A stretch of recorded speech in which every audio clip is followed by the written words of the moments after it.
Unbalanced और balanced forces के बारे में। पिछले वीडियो में हमने फोर्स को जाना था और साथ में उसके कुछ इफेक्ट्स को भी देखा था कि फोर्स को हम फील कैसे करते हैं, हमें पता कैसे चलता है कि यहाँ पे कोई फोर्स एग्जिस्ट कर रही है।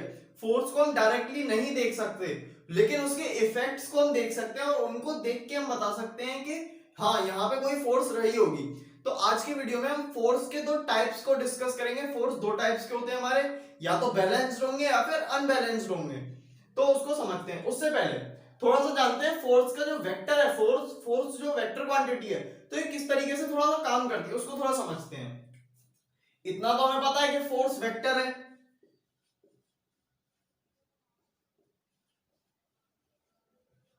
फोर्स हमारी वेक्टर क्वांटिटी होती है, मतलब इसमें डायरेक्शन का भी रोल होता है। डायरेक्शन से फर्क पड़ता है इसको। अगर इसकी डायरेक्शन चेंज होगी इसका मतलब फोर्स जो है वो चेंज हो गई। वेक्टर है तो फोर्स जो है चेंज हो गई।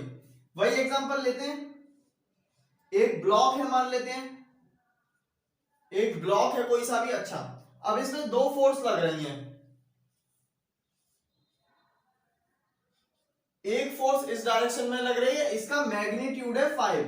मैग्नीट्यूड 5 है। कि फोर्स की यूनिट भी हम बताएंगे, यूनिट भी आएगी अभी। फोर्स की यूनिट होती है न्यूटन। इसका मैग्नीट्यूड 5 है, ठीक है। यहीं पे एक फोर्स लग रही है इधर, इसका मैग्नीट्यूड है 2। तो अब बताओ ये ऑब्जेक्ट, क्या ये ऑब्जेक्ट मूव करेगा? कोई आदमी इसको 5 मैग्नीट्यूड से खींच रहा है, एक आदमी इधर इसको 2 मैग्नीट्यूड से खींच रहा है, तो ये ब्लॉक जो है किस साइड जाएगा? ये ब्लॉक इस साइड जाएगा, क्योंकि इस साइड से ज्यादा फोर्स लग रही है, इस साइड से ज्यादा ताकत से खींचा जा रहा है, इसको इधर जाएगा इसीलिए। तो यानी यहाँ पे हमने क्या किया, यहाँ पे कितनी स्पीड, अच्छा चलो फोर्स छोड़ के यहाँ पे इसकी वेलोसिटी ले लेते हैं। वेलोसिटी भी वेक्टर है, उसी से समझ में आ जाएगा। मान लेते हैं यहाँ पे इस डायरेक्शन में इसकी वेलोसिटी हो गई हमारी 10 मीटर पर सेकंड हो गई इस डायरेक्शन में, ठीक है, और 6 मीटर पर सेकंड हो गई इस डायरेक्शन में। मतलब 10 मीटर पर सेकंड से इधर जाना चाह रहा है और 6 मीटर पर सेकंड से इधर जाना चाह रहा है। तो ये किधर जाएगा और कितनी स्पीड से जाएगा? हमें दिख रहा है इधर कम है इधर ज्यादा है, तो ये इधर की तरफ मूव करना शुरू करेगा। और यहां से जब ये मूव करेगा तब इसकी यहाँ पे वेलोसिटी कितनी निकल के आएगी हमारी? 4 मीटर पर सेकंड से इधर ही मूव करेगा। मतलब 10 मीटर पर सेकंड से इधर जाना चाह रहा है, 6 मीटर पर सेकंड से इधर आना चाह रहा है। तो कुल मिला के ओवरऑल जब ये मूव करेगा तो 4 मीटर पर सेकंड से उसी डायरेक्शन में मूव करेगा जहां पे ज्यादा है मैग्नीट्यूड। तो यानी यहाँ पे हमने क्या किया, बड़ी वाली फोर्स, जब ये दोनों फोर्सेस का डायरेक्शन अपोजिट है, जब अपोजिट डायरेक्शन में दोनों, तो यहाँ पे क्या किया, बड़ी वाली फोर्स में से छोटी वाली को माइनस कर दिया और यहाँ पे क्या आया, आंसर आ गया। डायरेक्शन इसकी कौन सी होगी? जो बड़ी वाली फोर्स है वो वाली डायरेक्शन इसकी फॉलो होगी। अच्छा, यानी इस तरीके से अगर मैं इसको मान लेता हूं, इसको मैं बोल देता हूं F1, इसको बोल देता हूं F2। ये जो फोर्स लग रही होगी, क्योंकि मूव कर रहा तो यानी इस पे फोर्स लगी होगी। रेस्ट से अगर ये मूव किया तो यानी इसको मैं मान लेता हूं F1, या फिर यहाँ पे वेलोसिटी है तो V1 V2 ले लेते हैं। V1 यहाँ पे मैंने ले लिया, V2, V1 और V2 ले लिए। तो इसको मैं मान लेता हूं, ये जो रिजल्ट आया है हमारा, इसको मैं मान लेता हूं V रिजल्टेंट। VR लिख दिया मैंने इसको, मतलब V रिजल्ट जो भी आया, फाइनल जो हमारा रिजल्ट है। तो इसकी वैल्यू हमारी क्या हो गई? हमने क्या किया, V2 में से V1 को माइनस किया, V2 माइनस V1 किया, ये हमने किया। यानी अब इसको अगर हम इस तरीके से देखें, चलिए बैलेंस फोर्स में समझेंगे उसको, बैलेंस फोर्स में अच्छे तरीके से समझ में आएगा, ठीक है। मतलब मैं ये कहना चाह रहा था कि अगर दो वेक्टर है और उनका डायरेक्शन अपोजिट है तो उनके साइन अपोजिट होंगे। मतलब अगर हम इसको पॉजिटिव लें तो हमें इसको नेगेटिव लेना पड़ेगा, और अगर हम इसको पॉजिटिव लें तो हमें इस वाले को नेगेटिव लेना पड़ेगा। मतलब दोनों के साइन सेम, ऐसा नहीं हो सकता इसको भी प्लस कर दिया इसको भी प्लस कर दिया, ऐड नहीं हो सकते दोनों। अगर ये क्या है, अगर अपोजिट डायरेक्शन में, ना ही दोनों सब्ट्रैक्ट हो सकते। ऐसा भी नहीं है कि दोनों ही सब्ट्रैक्ट होगा, आंसर इंटीजर में चला गया माइनस में कुछ, ऐसा भी नहीं हम कर सकते। हमें क्या करना है, एक को हमें प्लस में लेना है, V2 को हमने प्लस में लिया, ये प्लस V2 है, और इसको V1 को हमने माइनस में लिया, V2 माइनस V1। एक को प्लस में लेना है, दूसरे को माइनस में लेना है, अगर दोनों अपोजिट हैं। अगर ये दोनों सेम डायरेक्शन में होते, यही ब्लॉक होता हमारा 10 मीटर पर सेकंड से इधर जाना चाह रहा है और 6 मीटर पर सेकंड से भी इधर ही जाना चाह रहा है, तो क्या होता, दोनों ऐड हो जाते, क्योंकि दोनों सेम डायरेक्शन में, और ये 16 मीटर पर सेकंड से उसी डायरेक्शन में चला जाता। उस केस में क्या होता है, दोनों ऐड होते हैं, लेकिन जब अपोजिट है तब ये दोनों क्या होंगे, सब्ट्रैक्ट, एक प्लस होगा एक माइनस होगा, मतलब जो बड़ा होगा उसमें से छोटे वाले को माइनस करना है उनको। ठीक है, तो आप बैलेंस्ड और अनबैलेंस्ड को समझते हैं।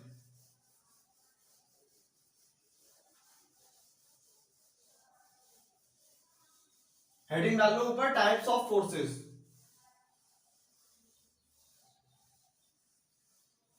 Types of forces. फोर्सेस कितने टाइप्स के होते हैं उसके नीचे लिखना शुरू कर देते हैं।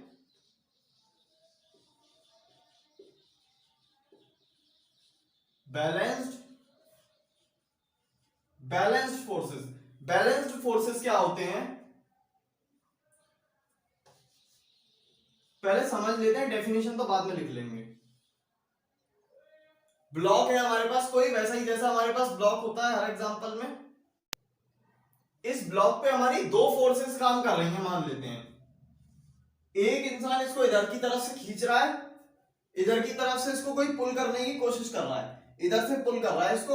उसका मैग्नीट्यूड कितना है, मैग्नीट्यूड उसका मान लेते हैं हम कितना है हमारे पास, कुछ भी ले लेते हैं, मैग्नीट्यूड 8 है, 8 और न्यूटन, मैं भी न्यूटन लिखता हूं। फोर्स की जो हमारी यूनिट होती है वो हमारी न्यूटन होती है। जैसे हमारी जो डिस्टेंस है, डिस्प्लेसमेंट था, उसकी यूनिट थी हमारी मीटर, टाइम की होती है हमारी सेकंड, इसी तरीके, और वेलोसिटी और स्पीड की क्या थी हमारी मीटर पर सेकंड, एक्सेलरेशन की मीटर पर सेकंड स्क्वायर। तो इसी तरीके से फोर्स जो है हमारा, फोर्स की यूनिट होती है हमारी न्यूटन,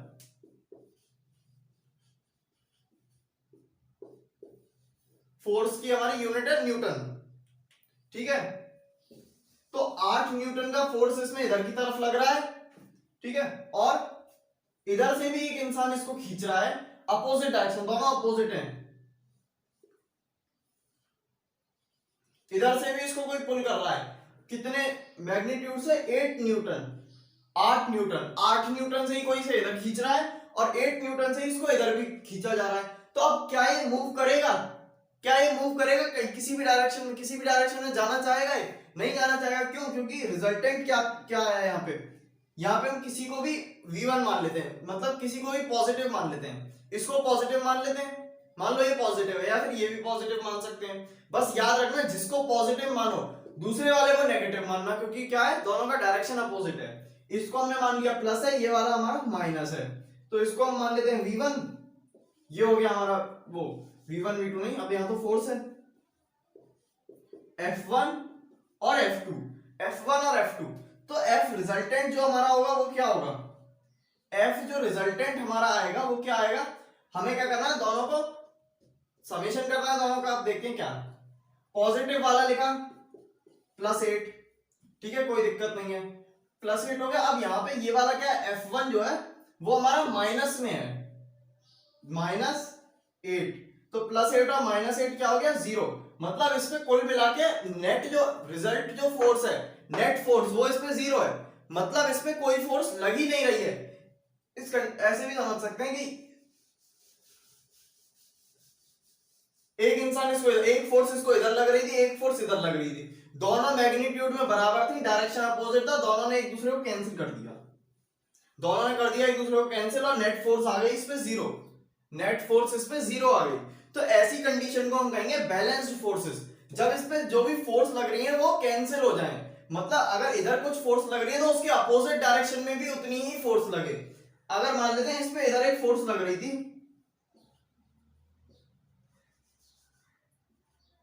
6 न्यूटन का फोर्स इधर लग रहा था इस पे, और 6 न्यूटन का ही फोर्स इधर भी लग रहा है ऊपर,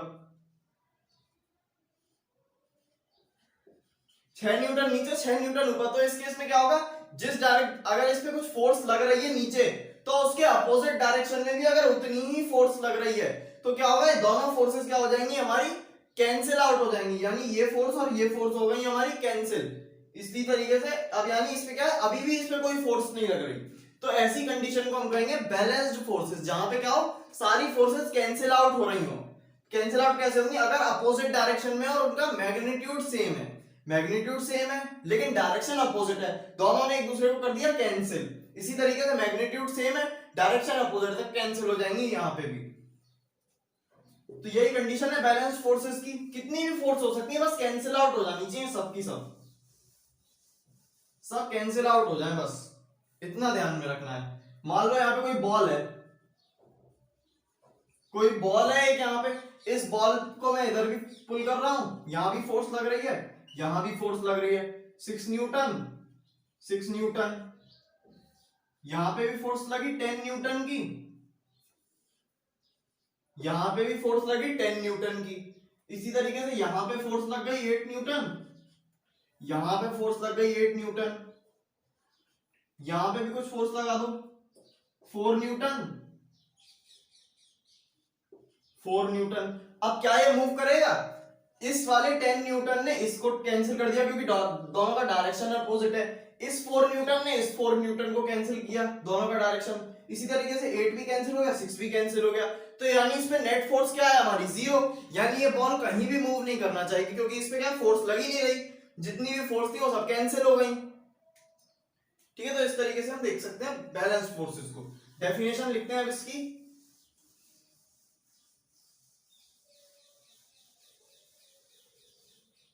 balanced forces, if all forces on a body are cancelled out by other forces, if all forces on a body are cancelled out by each other,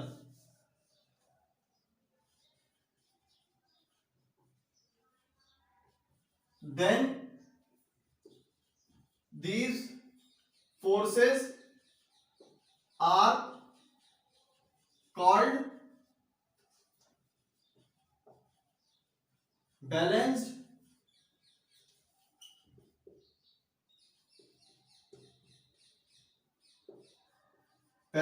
forces. If all forces on a body are cancelled out by each other, then these forces are called balanced forces. अगर किसी body पे लगने वाली सारी force एक दूसरे से cancel हो जाएं, तो उनको हम क्या कहेंगे? बैलेंस्ड फोर्स कहेंगे उन सारी फोर्सेस को हम। अच्छा, अब ये डेफिनेशन मैंने लिखी। अब यहाँ पे मैं थोड़ा टॉपिक से ऑफ टॉपिक जा रहा हूँ। तो यहाँ पे जो मैंने डेफिनेशन लिखी, ये डेफिनेशन क्या आपको लगता है? मुझे मैंने याद की होंगी ये डेफिनेशन? नहीं, ये डेफिनेशन मैंने अभी की अभी बनाई है। अभी की अभी मेरे दिमाग में ये डेफिनेशन बनी और मैंने इसको लिख दिया। तो यानी ये जो फिजिक्स आप पढ़ रहे हैं, अब अपने 8th क्लास तक जैसे भी पढ़ाई की, अब ये 9th क्लास जो है उससे बहुत ज्यादा डिफरेंट है। 9th क्लास में क्या है, सिलेबस बहुत ज्यादा हो गया और सब साइंस के जो 3 सब्जेक्ट है वो अलग अलग हुए, फिजिक्स, केमिस्ट्री, बायोलॉजी अलग अलग हुए। तो यहाँ पे अब ऐसा सिस्टम आपका नहीं चलेगा। ऐसे अगर आप करने की कोशिश करें तो उससे ज्यादा रिजल्ट नहीं आ पाएगा कि आप क्या कर रहे हैं, बुक में जो डेफिनेशन है आपके, कहीं से भी आपने जो डेफिनेशन लिख ली उसको आप याद करने की कोशिश कर रहे हैं, वो याद नहीं हो रही, तब भी कोशिश कर रहे हैं उसको याद करने की, तो ऐसे नहीं होगा। यहाँ पे आपको क्या करना है, कॉन्सेप्ट को समझ लो और अपने मन में अपनी मर्जी से डेफिनेशन बनाओ, अपनी खुद की डेफिनेशन बनाओ उस टॉपिक के ऊपर, अपनी खुद की डेफिनेशन।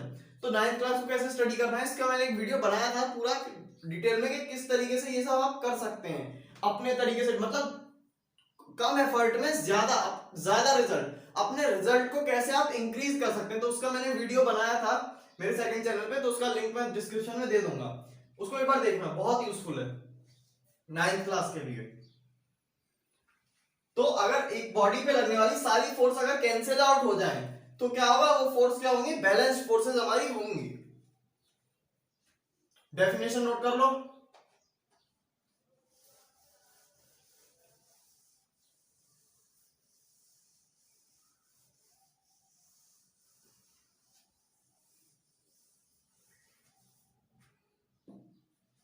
अब अच्छा, अगर किसी ऑब्जेक्ट पे बैलेंस्ड फोर्सेस लग रही हैं तो क्या उस ऑब्जेक्ट पे हमको कोई भी इफेक्ट दिखेगा फोर्स का? जो हमने पहले वीडियो में फोर्स के इफेक्ट देखे थे कि वेलोसिटी चेंज कर देता है, रेस्ट से मोशन में ला देता है, मोशन से रेस्ट पे ला देता है, शेप और साइज को चेंज कर देता है फोर्स, ऐसा एक भी इफेक्ट देखने को मिलेगा हमको? नहीं देखने को मिलेगा, क्योंकि उसमें नेट फोर्स लगी नहीं रही है, उस पर कोई नेट फोर्स नहीं है।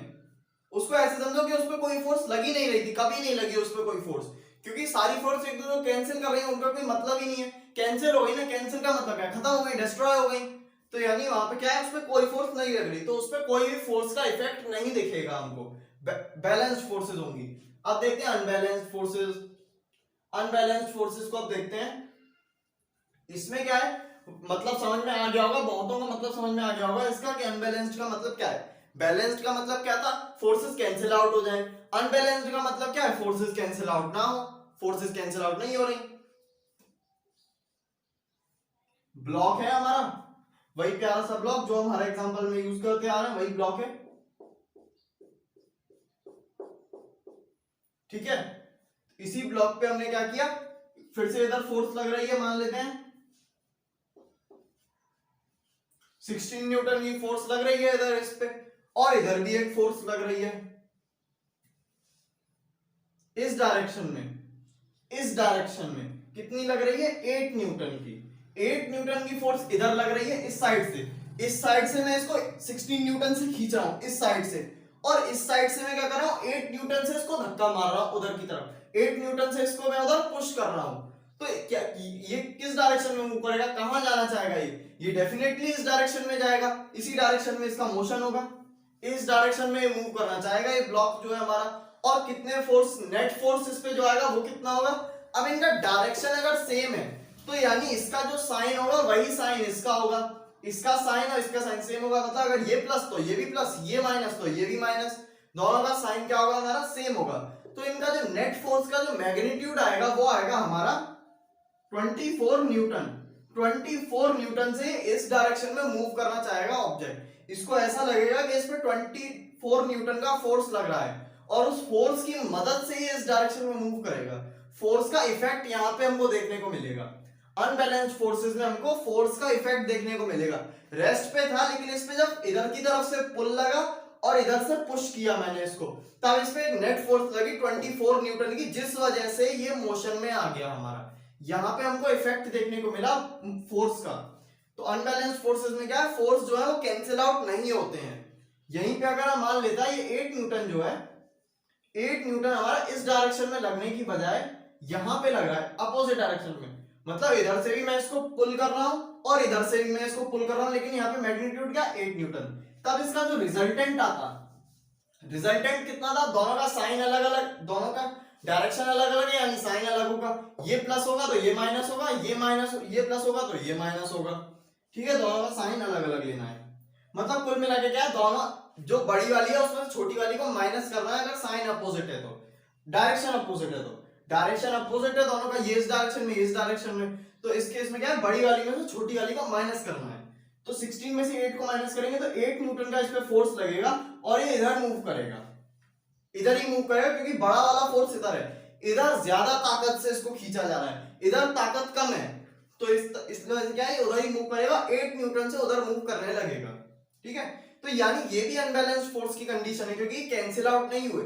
कैंसिल आउट कब होते, या तो यहां से भी 16 न्यूटन होता, यहां से भी 16 न्यूटन हो गया इस डायरेक्शन में, 16 न्यूटन से ही कोई इसको इधर खींच रहा है, 16 न्यूटन से ही कोई इसको इधर खींच रहा है, तब क्या होगा, दोनों ही कैंसिल हो जाएंगे, क्योंकि डायरेक्शन अपोजिट है, और क्या है, डायरेक्शन अपोजिट है और मैग्नीट्यूड सेम है, तो दोनों हो गए कैंसिल। नेट रिजल्ट आ गया हमारा 0। अच्छा, आपने टग ऑफ वॉर खेला है, game, tug of war game खेला होगा, उसमें क्या होता है, एक रोप होती है, उसको क्या होता है, उसको पुल करना होता है अपनी साइड।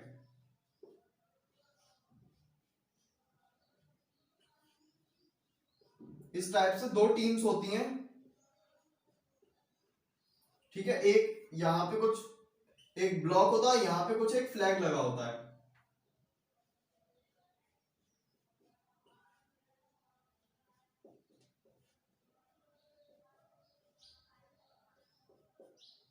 ठीक है, इधर से भी इसको खींच रहे हैं और इधर से भी इसको खींच रहे हैं। अब इसमें क्या होता है, जो टीम ज्यादा पावरफुल होगी, जो टीम ज्यादा पावरफुल होगी, ये फ्लैग जो होगा ये इस ब्लॉक से उसी टीम की साइड चला जाएगा। मतलब अगर ये टीम ज्यादा पावरफुल है हमारी, ये वाली टीम, तो क्या होगा, ये अपनी तरफ खींच लेंगे इसको, और ये फ्लैग जो होगा इस साइड आ जाएगा। ये टीम अगर ज्यादा पावरफुल हुई तो ये अपनी तरफ खींच लेंगे, फ्लैग इनकी साइड आ जाएगा। तो ये गेम आपने देखा होगा, खेला होगा, या तो देखा होगा कहीं ना कहीं। तो इसमें भी क्या है, बैलेंस्ड और यहाँ पे भी बैलेंस्ड और अनबैलेंस्ड फोर्सेस का खेल है। अगर दोनों ही टीम बराबर ताकतवर है, दोनों ही टीम की पावर बराबर है, तो ये फ्लैग जो है कहीं भी मूव नहीं करेगा, क्योंकि जितना फोर्स, जितना ये यहां से पुल कर रहा है, उतना ही ये टीम यहां से पुल कर रही है, दोनों की पावर बराबर है, दोनों में बराबर एनर्जी है। अच्छा, तो यानी उस केस में क्या होगा, बैलेंस फोर्सेस जो रहेंगे ये कहीं भी मूव नहीं करेगा। ये टीम अगर ज्यादा पावरफुल हो गई, इसका मैग्नीट्यूड ज्यादा हो गया फोर्स का, तो ये क्या होगा, अपनी तरफ इसको पुल कर लेंगे, और इनका जो क्या होगा, ये भी इस तरफ इसके साथ आ जाएंगे। अगर ये वाले ज्यादा पावरफुल हुए तो ये अपनी तरफ पुल कर लेंगे। तो यानी इस गेम में भी बैलेंस्ड अनबैलेंस्ड फोर्सेस का खेल होता है। अनबैलेंस्ड फोर्सेस की भी अब डेफिनेशन देखते हैं।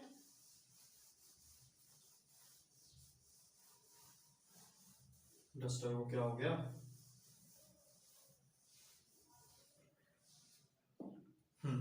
अनबैलेंस्ड फोर्स की डेफिनेशन देखते हैं। वही डेफिनेशन है जैसे बैलेंस्ड फोर्सेस की थी। If all forces on a body are not, यहां पे आ गया नॉट हमारा, cancelled out, then forces are called unbalanced forces. अगर किसी बॉडी पे लगने वाली सारी force, all forces cancel out नहीं होती है, तो उन फोर्सेस को हम क्या कहेंगे, अनबैलेंस्ड फोर्सेस। अच्छा, इसकी एक और डेफिनेशन हो सकती है, और यही डेफिनेशन बैलेंस्ड फोर्सेस के केस में भी हो सकती है। If net force on a body is not zero, then forces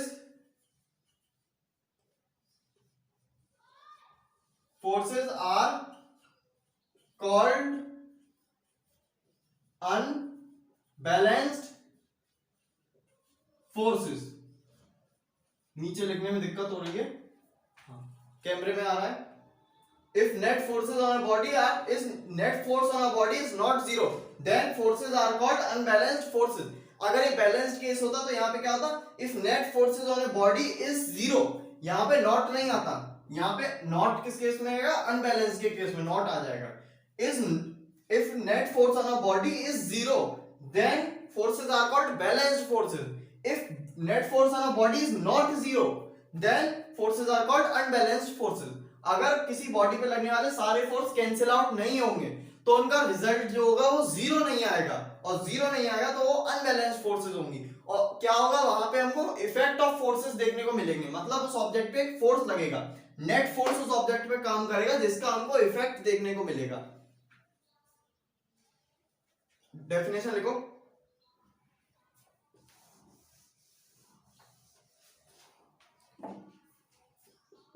in this case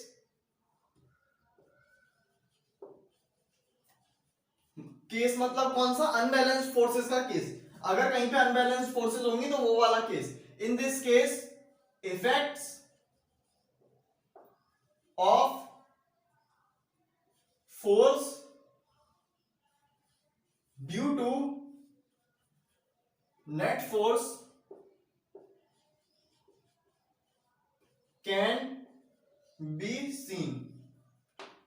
इस केस में हमको इफेक्ट ऑफ फोर्स देखने को मिलेंगे, किसकी वजह से, जो नेट फोर्स होगी। नेट फोर्स मतलब जैसे कि 16 से इधर खींचा जा रहा है, 8 से इधर खींचा जा रहा है, 16 से इस डायरेक्शन में, 8 से इस डायरेक्शन में, तो नेट जो फोर्स लगा वो किधर लगा, 8 न्यूटन लगा इस डायरेक्शन में। तो यानी जो नेट है 8 न्यूटन जो नेट फोर्स आई है इस डायरेक्शन में, उसका इफेक्ट देखने को मिलेगा हमको।